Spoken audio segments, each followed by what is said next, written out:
Hello, my name is Gemma and I'm from the Wishing Well project. This presentation is about sensory exploration. This is week 2 of the training, and this week we'll be focusing on the auditory system.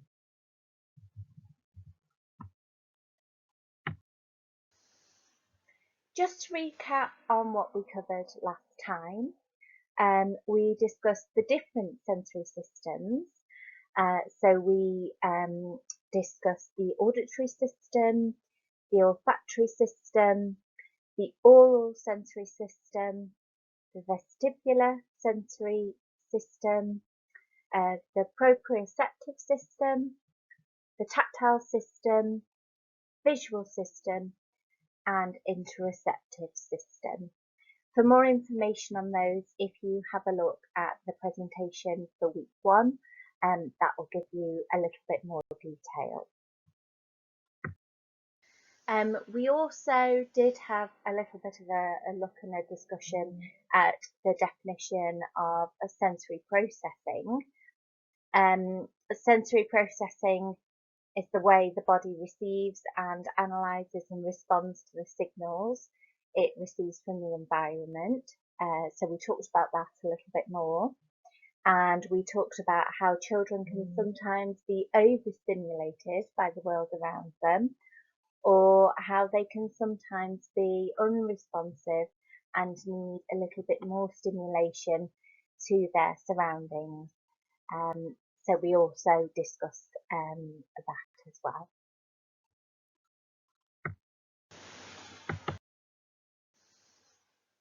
So now we're going to move on to the auditory system and explain a little bit more about how that works. So when we hear a sound, it travels to our brains to be analysed so we can generate a response. So initially we process, is it an alerting or is it a quiet sound? And then we consider what should we do next? What is going on around us? Is it a sound that's dangerous or important, like an alarm or something like that? Or is it a sound that's quiet or calming, like classical music? Or is it something like a fan that's like whirring or something like that? And our brain is trying to process what kind of sound it is and how we need to respond to it. So when we hear, the inner ear has 2 jobs. The cochlea translates and interprets every sound we hear, and the vestibule helps the sound along to the brain, and the sense of hearing helping with movement and balance. If we have a fully functioning auditory system and everything's working as it should be, this helps with the development of listening skills, communication, and social skills. So obviously you can appreciate how vital these skills are and how vital the auditory system is.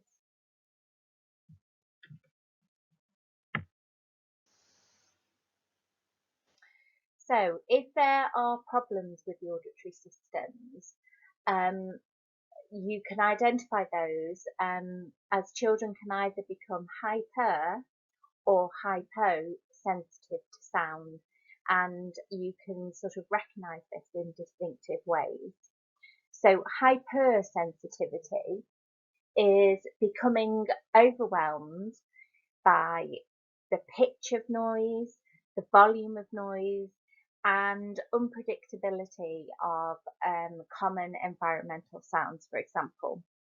So you would recognise these children or these individuals as they might sort of withdraw in a situation, and they would perhaps cover their ears, or be very sort of nervous in a busy environment, and might, even if there's a loud noise or something, duck, and they would be sort of nervous around loud noises and things like that. Whereas hyposensitive individuals, they don't seem to even register auditory cues and loud noises in an environment. So, for example, if you say their names, for example, they might not even appear to hear their names, and they don't hear so much sounds around them. They might be making their own noise and not appear to take in things that you're saying to them or instructions you're giving them.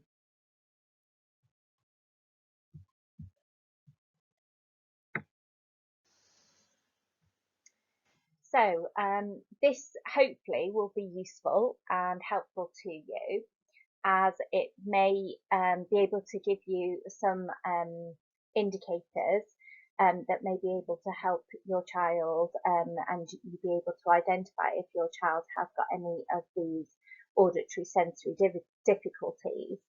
So these are sort of red flag indicators that may or may not be present. So startling easily or becoming agitated in noisy environments. So if your child indicates that they're very distressed or uncomfortable in these environments, that could be a sign if it's happening sort of consistently. Being distracted by all sounds, so literally appears to notice all sounds and then becoming quite overwhelmed. In contrast, covering ears at the anticipation of a sound or in uncertain or unfamiliar environments. Having difficulty responding to and following directions presented verbally. Making constant noises such as singing, humming and or clicking. So they may be opting to do this to block out the other noise, so that's their coping strategy, because they're just a bit too overwhelmed in the situation. Not responding when name is called, again, that's an indication that they're just overwhelmed in a situation. And exhibiting extreme reactions or significant difficulty when tolerating loud noises. Again, that's a situation where it's just too overwhelming. So that gives you some indicators of situations that could indicate that a child is finding things quite difficult. Again, there's a few other ideas here that gives you a bit of a cheat sheet. This gives a list of auditory avoiding behaviours, so i.e. that a child is trying to avoid noise, and then obviously a list of indicators that a child is trying to get some more noise and seeking noise. So if they're avoiding noise, dislikes sudden noise, reacts strongly to music volume increasing, covers ears or hides in social situations, avoids everyday noises, dislikes high-pitched noises, dislikes metallic sounds. So that could be, for example, chair legs on the floor if it's metal chair legs, or it could be cutlery, for example, and finds that quite difficult. Some young people do prefer to have plastic cutlery. I've come across that on quite a regular basis. That's a preference, and that's something that I've offered for young people and differentiated for in a classroom setting. Auditory seeking behaviours, prefers loud music, always seems to use an outside voice, so can't sort of regulate it. Puts musical instruments right next to the ears, makes loud noises in a quiet setting, enjoys loud noises, craves common noises, and seems to be calmed by certain noises or music. Okay. So here are some auditory activities to try, either at home or in the school setting. First of all, making a rain stick. There are lots of different ideas and suggestions on how you could make a rain stick on the internet. Once you have initially made it, this could then offer quite a calming experience for a young person, as it makes a nice sort of soothing sound. So it could then be something that's kept and then used when needed. Drumming activities and games.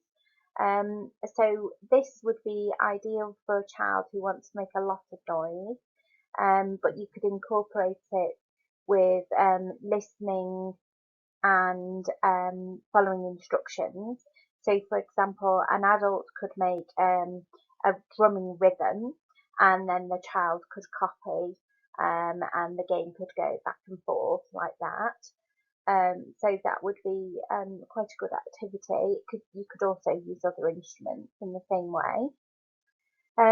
Blindfold navigation. So this could be used for, again, following instructions.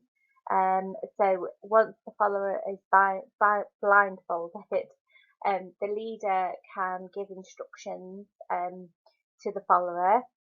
So then it's vital that they've got good listening skills. Introducing a soft stuffed toy that could be hidden somewhere, and then the follower has to go and try and locate it following the instruction the leader is giving them. So again, that's really good for directions and listening, developing listening skills. The noise reducing earmuffs and the earplugs. You've got two options there depending on the maturity of the young person. Both could be used to help reduce the noise in different situations, and to support a young person in busy environments. So it just depends on their age as to what they feel would be most comfortable and suitable for them, really. Calming music and pre-recorded books could both be used to help a young person calm down and feel more relaxed in certain situations. The use of music itself and musical instruments could also be used to help support a young person with their mood and to help them regulate when they're struggling, perhaps to cope in different environments. If a young person does find that they need to remove themselves from a busy environment and a difficult situation, then a quiet room or space to retreat to would also be helpful for them.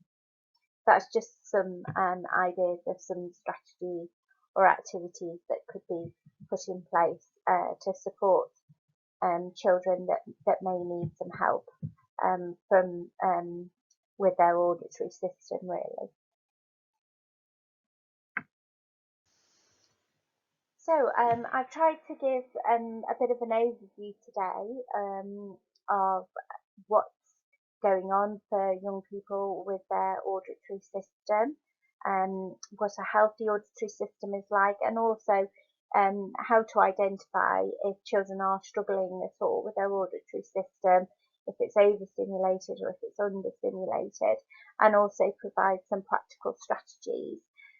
If you would like to get in touch at all and you've got any other questions or queries, my contact number and office number is 01270 256 919, or if you'd like to get in touch via email, it's gemma.edwards@wishingwellproject.net. Okay, I hope you found it helpful, and I'll be putting together the next video soon. Okay, thank you, bye.